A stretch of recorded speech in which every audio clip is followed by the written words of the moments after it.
कहानी की शुरुआत में एरिस बताती है कि हम दुनिया को वैसे नहीं देख पाते जैसी वो है। ये दुनिया बस अजीब तरीके से हमारे आसपास घूमती रहती है बिना किसी मीनिंग और पर्पस के। ये भले ही डिप्रेशन से भरा हुआ लगता है पर एरिस को पसंद है, क्योंकि उसके बाद एक ऐसा जॉयफुल मोमेंट आता है जब तुम दुनिया को उस तरह से देख पाते हो जैसी वो है।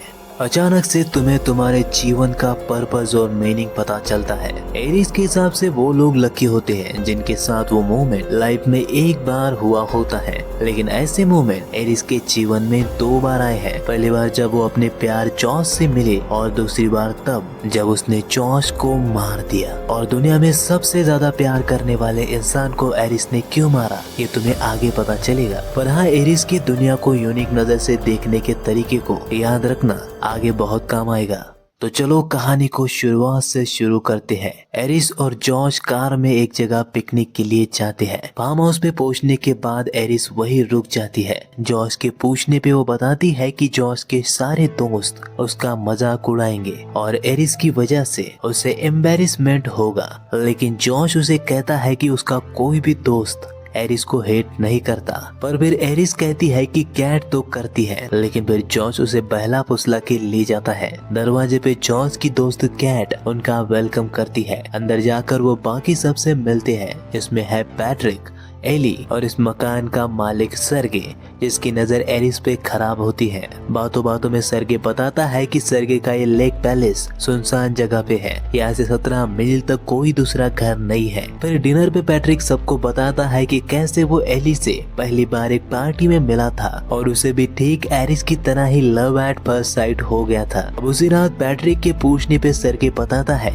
कि वो बहुत गंदे काम करके पैसे कमाता है। और इधर एरिस कैट से पूछ लेती है कि कैट उससे नफरत क्यों करती है। तो कैट उसे बताती है कि वो एरिस से नफरत नहीं करती, पर उसे ऐसा लगता है कि एरिस उसे रिप्लेस कर सकती है। वैसे कैट ये बात बताती है कि सर्गे के लिए वो बस किसी चीज की तरह है जिसका वो यूज करता है। अब अगली सुबह एरिस जॉश को लेक पे हैंग आउट करने के लिए चलने को बोलती है, तो वो कहता है उसे तैयार होने में थोड़ा समय लगेगा और वो एरिस को अकेले भेज देता है। जबकि लेक पे सुबह घूमने जाने का प्लान जॉश का ही था। जाते वक्त जॉर्ज छुपकर एरिस के जेब में चाकू भी रख देता है। अब उसी लेक पे सर्गे भी एरिस को मिलता है और लोशन लगाने के बहाने एरिस के करीब जाता है, जहाँ पर एरिस के चेहरे पे अजीब से एक्सप्रेशन दिखते हैं। और उस सीन को वैसे ही कट करके हमें ये सीन दिखता है जहाँ सब लोग बातें कर रहे होते हैं और एरिस खून में लथपथ चाकू के साथ वहाँ आती है। एरिस जॉर्ज को बताती है कि झगड़े में सर्गे उसे मारने की कोशिश कर रहा था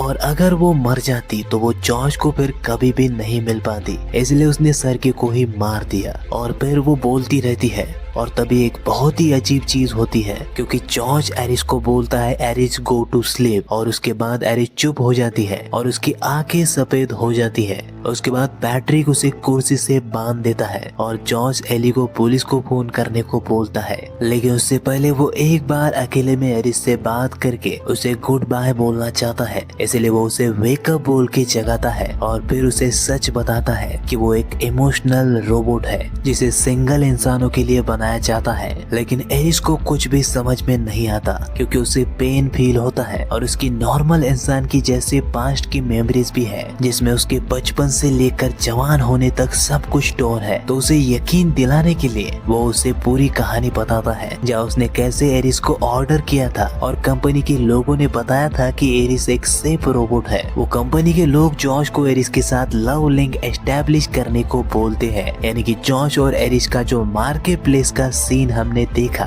जिसमें वो पहली बार मिले थे और एरिस को उससे प्यार हो गया था, वो एक्चुअली में एरिस की मेमोरी में ऐड किया गया था, यानी कि वहाँ जॉश की जगह कोई और भी हो सकता था, उसी तरह से जिस तरह से उसकी बाकी यादें उसकी मेमोरी में फिट की गई थी। वैसे कंपनी वर्कर्स के मुताबिक ये जॉश के ऊपर था कि वो एरिस को बताए या फिर नहीं कि वो रोबोट है या फिर नहीं, और जॉश उसे नहीं बताता। वहीं पर एरिस के बाकी फीचर भी थे जिसे जॉश के मोबाइल में सेट किया गया था। उन फीचर्स के हिसाब से वो एरिस की भाषा, आवाज, स्किन कलर, आई कलर और यहाँ तक कि उसका इंटेलिजेंस लेवल भी चेंज कर सकता था। और क्योंकि एरिस झूठ नहीं बोल सकती और किसी भी एनिमल या फिर इंसान को हानि नहीं पहुंचा सकती थी, तो इसीलिए उसका यूज बहुत ही सेफ था। और कंपनी वालों ने उसे ये भी बताया था कि अगर कोई गड़बड़ी हुई तो आप उस रोबोट को रीसेट भी कर सकती हो। लेकिन फिर सवाल ये है कि एरिस ने सर्गे को कैसे मारा। अब सब कुछ जानने के बाद एरिस मान लेती है कि वो रोबोट है, लेकिन वो जॉस से कहती है कि मैं फिर भी तुम्हारी हूँ। हम घर जाएंगे और तुम जो बोलोगे मैं वही करूंगी, तुम्हारे लिए खाना पकाऊंगी, तुम्हारे साथ सोऊंगी। अब ये बातें चल ही रही होती है कि तभी कैट आ जाती है और एरिस को बंद करने को बोलती है। जॉस कैट को बाहर ले जाता है, लेकिन कैट की बातों से एरिस बहुत डर जाती है और अपने सामने बड़े चाकू से अपने आप को खोलती है। और जॉस के वहाँ आते ही उसके गले पे एलिस इस तरह से मारती है कि वो एरिस गो टू स्लीप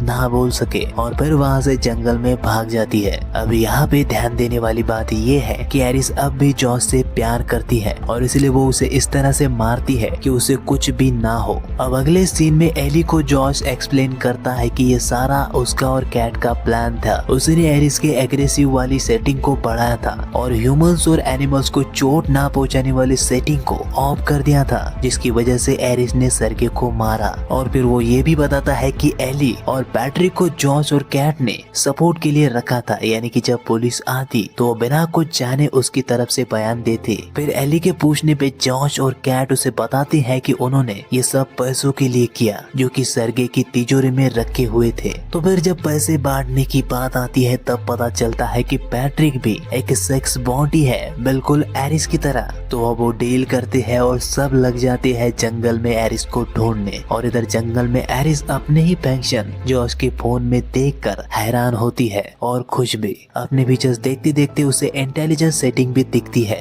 जैसे कि 40% पे सेट किया गया था, तो उसे 40 से बढ़ाकर वो 100% कर देती है। इधर एरिस को जल्दी ढूंढने के लिए जॉश और कैट पैट्रिक और एली से अलग हो जाते हैं। एरिस अपने बढ़े हुए 60% इंटेलिजेंस के साथ जॉश से बचने के तरीके ढूंढ लेती है। वो प्लान बनाती है कि जॉश की कार को कंट्रोल करके वो वापस घर जाएगी और फिर अपना होलिया ठीक करके भागेगी। लेकिन तभी उसे अपनी तरफ पैट्रिक और एली आते हुए दिखते हैं और वो एक पेड़ के पीछे छुप जाती है। वहाँ पर आकर पैट्रिक और एली के बीच में इमोशनल बातें होती है, जिसे कि आयरस सुन रही होती है। और इसलिए आयरस को ये पता चलता है कि जॉश ने सर्गे को मारने के लिए उसका यूज किया था। वहीं पे एली पैट्रिक को बताता है कि वो उसके साथ ऐसा कभी नहीं करेगा क्योंकि वो उससे प्यार करता है। और फिर वो पैट्रिक से पूछता है कि उसे प्यार किस तरह से फील होता है। पैट्रिक कहता है कि उसे लगता है जैसे उसके तन बदन में आग लग जाती है। और उनकी बातें चल ही रही होती है कि आयरिस के पास जो जॉश का फोन होता है वो रिंग करने लगता है और एरी को पता चल जाता है कि उस पेड़ के नीचे आयरिस छुपी हुई है। आयरिस भागने की कोशिश करती है और एली उस पे गोली चलाता है, पर वो उससे बच जाती है। गोली की आवाज सुन के जब तक जॉश और कैट आते हैं, झड़प में आयरिस एली को गोली मार देती है और भाग के फार्म हाउस जाती है और सर्गे की गाड़ी में भागने की कोशिश करती है। जॉश उसे कार खोलने को कहता है, पर वो अपना आवाज बदल के कार शुरू करती है और फिर वहाँ से भाग जाती है। लेकिन जॉश सर्गे के मोबाइल से गाड़ी लॉक कर देता है और फिर जॉश के फोन से अपने फोन पे कॉल करता है और एरिस को बहलाने की कोशिश करता है ताकि वो वापस उसके पास आ सके। लेकिन क्योंकि अब उसकी इंटेलिजेंस 100% हो गई थी तो वो नहीं मानती, इसलिए जॉश अब पैट्रिक का यूज करता है। वो एली के फोन से पैट्रिक की पूरी सेटिंग बदल देता है। पहले तो लव कनेक्शन में एली की जगह अपने आप को डालता है और फिर पैट्रिक के एग्रेशन लेवल को 100% कर देता है। इधर गाड़ी में फंसी एरिस को पुलिस वाला देख लेता है, लेकिन क्योंकि एरिस झूठ नहीं बोल सकती थी तो वो अपनी लैंग्वेज सेटिंग को जर्मन पे सेट कर देती है, यानी कि वो बोलती तो सच ही है पर पुलिस वाले को कुछ भी समझ में नहीं आता। तभी वहाँ पैट्रिक आके पुलिस वाले को मारता है और एरिस को ऑफ करके घर ले जाता है। अब ये सब देखकर कैट अपना हिस्सा लेकर जाने लगती है क्योंकि वो घबरा जाती है और जॉर्ज पैट्रिक को उसे रोकने को कहता है, पर पैट्रिक अपने अग्रेसिव सेटिंग की वजह से सीधा उसे मार देता है, जो कि अब को जॉर्ज नहीं चाहता था। और फिर अगले सीन में उसी रात को सभी की मौत का दोष जॉश एरिस को देता है, पर एरिस उसे कहती है कि इस सबका जिम्मेदार तुम्हारी लालच है। और क्योंकि आयरिस को उसकी सारी कमजोरियां पता होती है तो वो उन्हीं का यूज करके जॉश की इंसल्ट करती है और जॉश को गुस्सा आ जाता है। वो उसका इंटेलिजेंस लेवल 0 पे सेट करता है और उसे अपना हाथ मोमबत्ती पे रखने को कहता है, जिसके कारण उसका हाथ जल जाता है। फिर वो उसे पैट्रिक को बुझाने को बोलता है और तभी कंपनी को फोन करता है कि वो आकर आयरिस को ले जाए और फिर आयरिस को अपने आप को शूट करने को बोलता है। अब 0% इंटेलिजेंस पे सेट होने की वजह से आयरिस सब कुछ महसूस तो कर सकती है लेकिन जॉश के ऑर्डर को मना नहीं कर सकती और इसलिए मजबूरी में आयरिस अपने आप को शूट करती है और फिर उसे ले जाने के लिए रोबोट कंपनी के लोग आते हैं। जॉश उन्हें पैट्रिक को डेप्यूटी पुलिस दिखाता है जिसको पैट्रिक ने इस सीन में मारा था। जॉश अपनी कहानी बनाता है कि एरिस को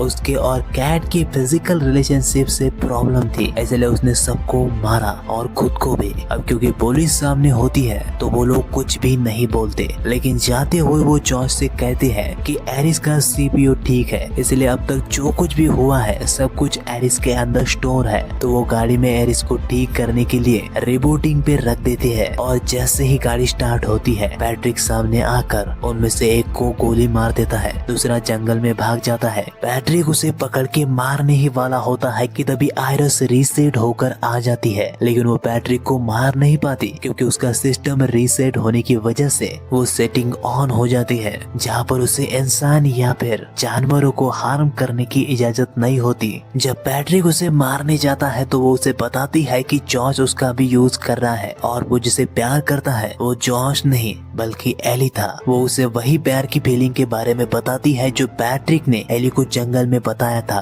तन बदन में आग लगने वाली फीलिंग। अब उसे सब याद आ जाता है और फिर पैट्रिक खुद को ही मार देता है। अब यहाँ पर इंसानों और रोबोट में मिटते हुए फर्क को दिखाया गया है। पैट्रिक और आयरिस में फीलिंग भले ही प्रोग्राम की गई थी, लेकिन आयरिस का अपनी जान बचाने के लिए भागना और जॉश के खिलाफ हो जाना ये दिखाता है कि उसमें जीने की चाह है, जो कि जीवन की पहली निशानी होती है। पैट्रिक में जॉश ने सेटिंग चेंज करके एली की जगह अपना लव लिंक सेट किया था, लेकिन उसने भी अपने प्रोग्राम को डिफीट करके एली के प्यार को वापस महसूस किया, जो कि हम इंसानों की खूबी है, या फिर यूँ कह सकते हो कि उसे अपने अस्तित्व की पहचान हुई है, जो कि अगेन इंसानों को इंसान बनाती है। और इन दोनों का ये करना ये सोचने पे मजबूर करवाता है कि अगर हम फीलिंग्स को प्रोग्राम कर पाए तो वो कितनी रियल होगी। खैर ये हमें आगे पता चलेगा क्योंकि जॉश पैसे लेकर भागने की फिराक में होता है, पर एक नई एरिस वहाँ आ जाती है। नई इसीलिए क्योंकि अब उसका कंट्रोल जॉश के हाथ में नहीं होता।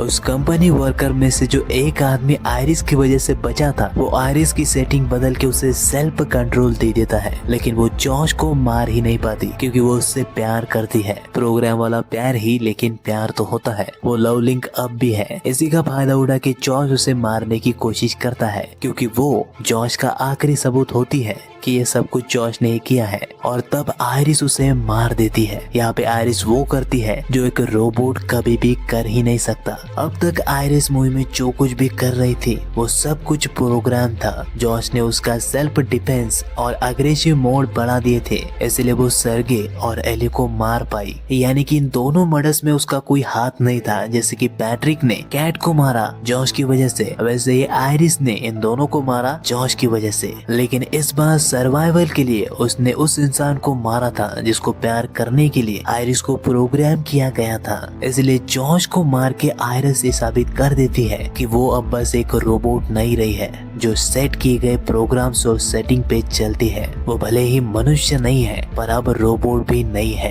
क्योंकि हमें बाकी जीवों से अलग हमारे इमोशंस ही बनाते हैं। हमारा सबसे स्ट्रॉन्ग इमोशन है सर्वाइवल। अपनी या फिर अपनों की जान बचाने के लिए एक नॉर्मल इंसान भी वो कर सकता है जिसके बारे में उसने सपने में भी ना सोचा हो। और अब वही सर्वाइवल इमोशन अब एरिस के पास भी है, और इसलिए मुझे लगता है कि आयरिस को पूरी तरह से रोबोट कहना गलत होगा। खैर, तो अब अपनी इस नई और यूनिक लाइफ को एक्सप्लोर करने निकल पड़ती है आयरिस। तो हाँ, वो स्टार्ट में बिल्कुल सही थी। लाइफ बिल्कुल मीनिंगलेस होती है तब तक जब तक कि आपके साथ वो स्पेशल मोमेंट नहीं होता जिसके बाद आपका दुनिया को देखने का नजरिया बदल जाता है, लाइफ को मीनिंग मिलता है। अगर आप लकी हो तो आपके साथ लाइफ में एक बार तो वो जरूर होगा, लेकिन आयरिस के साथ 2 बार हुआ है। पहला जब वो पहली बार जॉस से मिली थी और दूसरा जब उसने उसे मारा। यहाँ पर आयरिस के इन शब्दों के रोबोट्स को लेकर डीप मीनिंग है, क्योंकि जब वो पहली बार जॉस से मिली थी तब उसे पहली बार एक्टिव किया गया था और उसे मकसद दिया गया था जॉश को खुश करना।